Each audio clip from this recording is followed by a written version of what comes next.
Hey guys, welcome to this week's Positive Minute, or rather what it has become, Positive Minutes. Well, this week I've chosen a topic that's kind of close to my heart. It's called friendship. The reason why I picked it was because recently when I asked my followers on Instagram what would they like me to talk about, some of them said loneliness. And while loneliness as a topic cannot be covered in one video by me, I find that very hard.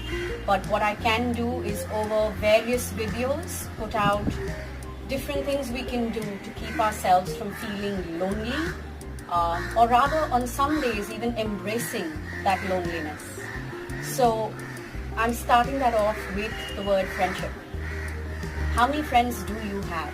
And I'm not talking about one particular kind of friend, right?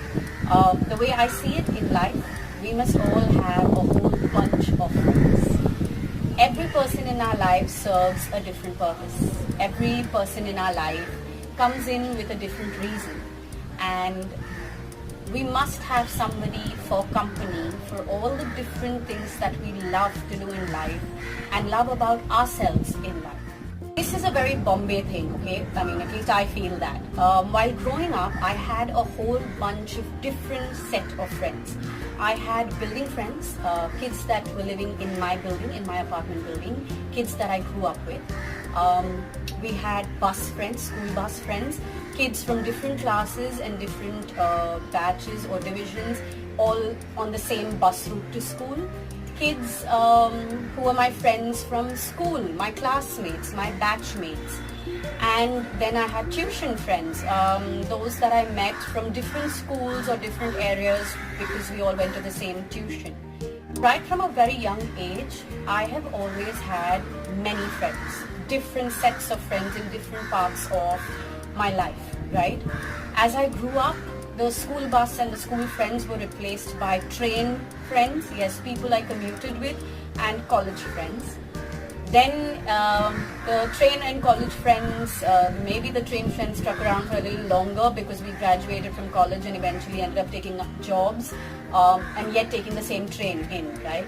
So then we had colleagues that came in. So I've always had a different set of friends, which is why when I'm alone, I'm happy to be by myself and do a lot of things with myself. But when I want company, there's always someone around. There's always different sets of people for different things that I do. I have movie friends, I have workout friends, I have dinner friends, I have partying friends. I have friends who enjoy spirituality and the kind of work that I do as much. A lot of my clients, after working with me for a bunch of months or maybe even years, do become very close friends, and we step out for coffee, sometimes even dinner or drinks. So I always have different set of friends. But I want you to ask yourself this: what role do your friends play in your life? Do you have the 3 a.m. friends who, if you pick up the phone and call, will be there? Do you have the friends who, on a quiet Wednesday evening when you're really bored out of your mind, will join you for, even if it's just for an hour, to just go for a drive, maybe get an ice cream or get a drink?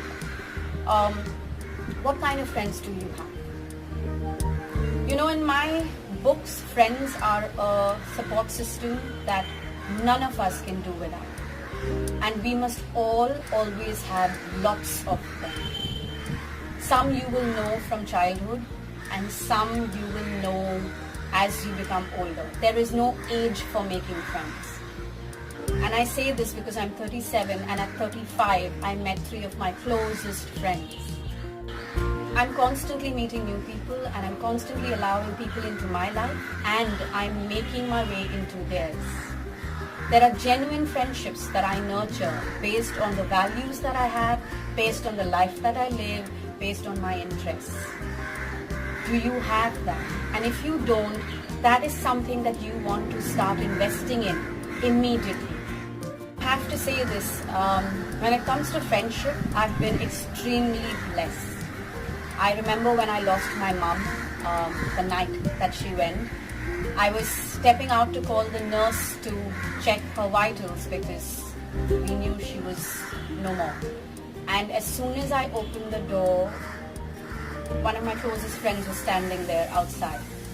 And within 15 minutes, I had about 12 or 15 friends there in the hospital. We don't live in our parents' generation where they had so many siblings. Most of us are single children, one child only, or maybe two of us, sometimes three of us, right? And even in that scenario, when we grow up, our siblings are possibly in different countries. So who do you have? We have friends. That's the extended family that we are meant to create. I have friends whom I've called on a really bad day and said, I'm coming over because I can't handle my life right now. And no questions asked, arms open. They've taken me in, taken care of me, and made sure they've checked on me even after I've returned home. That's what friendship is. And that's the support system that all of us need in our lives today. All of these new age terms that we have, tribe vibe, soul sisters, I don't know, bros before hoes, like they say. Think about it. What are you looking for? What is the purpose of this support system in your life? And if you don't have this support system, then who do you go to when you are breaking? You know why I am so strong and I don't feel weak? It's because I have a solid support system to fall back on. On any given day, family and friends, they are there. So take your time. Yes, you may not be as close to your family as many others would be. Well, like I said, friends are extended family. Just because you've had bad experiences, say a lot of friendships went sour, you felt like you were stabbed in the back. All of us have faced that. You have to remember that every person that comes into your life comes to give something or to receive something. That's the law of the universe. So all those friends who came and relationships went sour or they stabbed you in the back, well, maybe that was their journey in your life. Maybe there was something you had to learn from them. Does not mean that you don't get up and continue to meet new people and make new friends. There is no such thing as I am too old to make friends. Step out of your comfort zone. Go join some classes. Go do some events where you can meet new people and allow people into your life. Start with a cup of coffee. It's okay. You know the other fallacy that I feel we have? We feel that the only friend that we will need after a point of time in our life is our life partner. Well, that's not true. It's not necessary that our life partner will be our best friend. Yes, in a lot of cases we can hope for it, and yes, we can be good friends, but sometimes you need a best friend. Sometimes you need that one guy friend or that one girl friend who can give you a perspective that the life partner cannot give you. So think about this and start nurturing the friendships you have, nurturing the relationships you have. Start wherever you are. Look around you in your office. Look around you in any classes that you go for. Look around at any event that you go.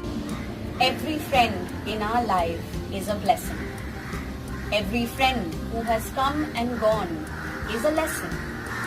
That's how the universe moves. We're not all always supposed to be permanent in each other's lives. But that doesn't mean that we don't invest in our relationships. So give this a thought, and I hope that you start building true and strong relationships, true and strong friendships from now on.